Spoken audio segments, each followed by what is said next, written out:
I stood at the table holding a birthday plate when my father raised his glass and thanked everyone for supporting the real family without even looking at me.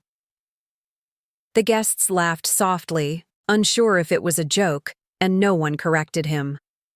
My mother smiled like nothing was wrong, and my sister kept her eyes on her drink. I waited for someone to say my name, to correct the moment, to stop what was happening. But the silence only got heavier, as if I had already been removed from the room I was still standing in right there. Alone. No one moved after that moment. The sound of the glass settling back on the table felt louder than anything anyone had said. I remember looking at my father, waiting for him to correct himself. But he didn't. He just smiled faintly, like he had said something harmless. My stepmother leaned in slightly, touching his arm like she was steadying him. It was a small gesture, but it felt practiced, controlled. Like they had done this kind of thing before I was not a child anymore. But in that room, I felt reduced to one. My name should have been enough to stop it. Instead, it became something no one used. After guests started shifting uncomfortably, my father finally cleared his throat. He said we should continue the evening. Like nothing had happened. Like I had not been quietly removed from the sentence he just spoke. Plates were served. Conversation restarted in careful tones. No one asked me how I felt. No one looked long enough to need an answer. My stepmother's voice stayed light the entire time. She spoke about family business, about unity, about keeping things simple. Each word sounded reasonable on the surface. That was her strength. She never raised her voice. She didn't need to. She made decisions sound like they were already agreed upon. When I was younger, I used to think my father didn't notice these moments, that he was just distracted, work-stress life. But tonight, watching him avoid my eyes while pouring wine for everyone else, I realized it was not distraction. It was selection. He chose where to look. He chose where not to. I excused myself before dessert. The hallway was quiet, almost too quiet, like the house itself was listening. I stood there for a moment, waiting for someone to follow me to ask if I was all right. No footsteps came, only the distant sound of laughter continuing without me. That was the first time I understood something I had avoided for years. I was not being ignored by accident. I was being positioned carefully, consistently, as someone outside the center of their life later that night. I found a message waiting on my phone. It was from my father. Just a short line. Don't take things personally. It was a joke that didn't land well. I read it 3 times before I understood what he was really saying. Not that he was sorry, not that he would fix it. Just that I should adjust my reaction to make their version of events easier. I put the phone face down and sat in silence. The kind of silence that doesn't comfort anymore. It confirms. I stayed sitting for a long time, staring at the dark screen as if it might change if I waited long enough. Outside the window, the city moved on without me, lights passing like decisions already made somewhere else. I thought about how many times I had tried to explain myself in that house, and how each attempt had slowly turned into evidence against me. My voice always arrived a little too late or a little too much or simply unnecessary to them. I finally understood that silence was not absence. It was structure carefully built and maintained so that nothing I said could ever change its shape. The house had never been neutral. It had always chosen sides without saying a word, and I had simply learned to live inside its decision.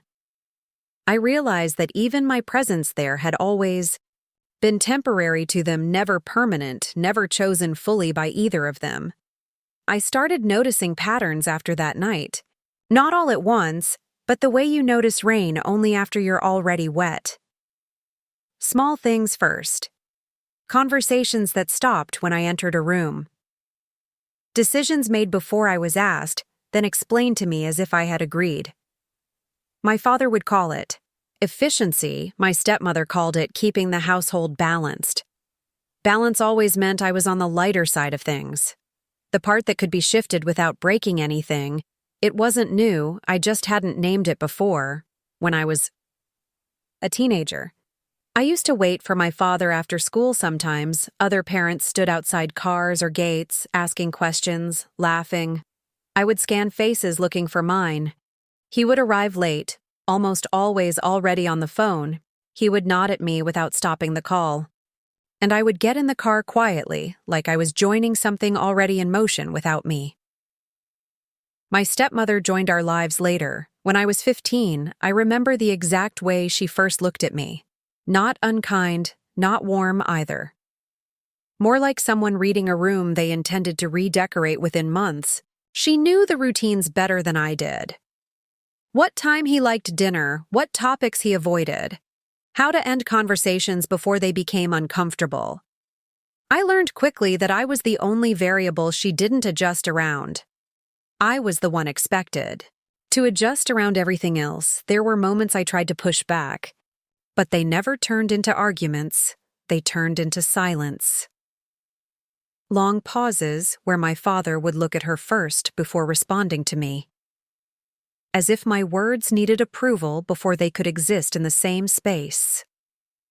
At some point, I stopped pushing. Not because I agreed, but because I understood something simpler. Resistance didn't change outcomes. It only changed how long I was included before being ignored again. Years passed like that. Not dramatic, not explosive, just slowly reducing my place in things that were supposed to include me. Holidays became shorter visits. Decisions about family events stopped being shared in advance. My name started appearing less in conversations and more in explanations afterward. She's fine with it. She won't mind. She'll understand. No one asked me directly. They spoke about me as if I had already answered. I built a life outside them without realizing it was happening. Work friends. A small apartment that didn't require permission to exist. Every part of it felt quieter. More stable, like I wasn't constantly waiting for my place to be revised. But I still came back when they called. That part didn't change for a long time. Something in me kept believing that if I showed up enough, I would eventually be seen differently. Not as an extra presence, but as part of the structure itself. That belief started breaking the year my father stopped calling directly. Messages came through her instead. Short instructions. Dates, times. Nothing conversationa. Just logistics. One evening, I asked him why. He looked confused. Like the question didn't match the world he was currently living in. He said nothing had changed. That I was imagining distance where there was only routine. My stepmother smiled while he said it. Not confirming or denying. Just present.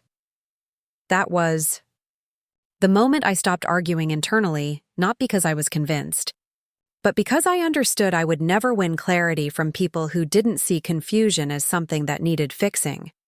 Still, I returned for birthdays, for dinners, for appearances that required me to sit quietly in rooms where I was technically included but emotionally absent from the structure around me each time. I left a little earlier in my mind than I did in reality. By the time I turned 30, I wasn't expecting anything anymore. Not reconciliation, not recognition. Just another evening where I learned again how to exist slightly outside the center of my own family. What I didn't know then was that this pattern wasn't just emotional. It had been shaping something far more permanent than feelings. And the next time I stood in that house, I would finally see what all those quiet exclusions had been building toward without me ever being asked if I agreed to any of it. Stop. It happened on a Tuesday, but it didn't feel like a single day. It felt like a shift that had been building. For a long time, finally settling into something solid enough to see my father asked me to come over earlier than usual, no explanation, just a time. That alone told me something had changed. He never adjusted plans for me unless someone else had already decided it. When I arrived, the house looked the same, but the air didn't. There were papers on the dining table, neatly stacked, too neat. My stepmother was already there, sitting as if she had been waiting for a meeting rather than a conversation. My father stood near the window, not facing me. That was the first boundary I noticed. They had positioned themselves together, not opposite each other, together against. The space I was entering, he spoke first. He said there were financial adjustments being made.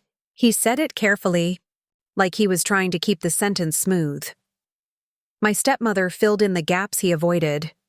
She talked about restructuring, about assets, about necessary decisions for long-term stability. Then she said the house had been appraised. The word didn't land immediately. It just hung there, normal on the surface, wrong underneath. I remember asking why. Not loudly, just simply why. Now my father finally turned toward me, but not fully. Only enough to include me in the edge of his answer. He said it was practica, that maintaining a property. Like that didn't make sense anymore, that it would help everyone involved if it was sold, everyone. I asked who everyone was. The question came out slower than I expected. Like my mind was still catching up to what my body already felt. My stepmother smiled slightly, not unkindly. She said us, as if it had always meant the three of us in the same way. That was the moment something inside me stopped trying to fit into the conversation, not in anger, not in shock, just clarity. Clean and fina, I looked at the papers. I didn't touch them. I didn't need to. I could already feel the shape of what they were asking for. Not just a decision, a surrender,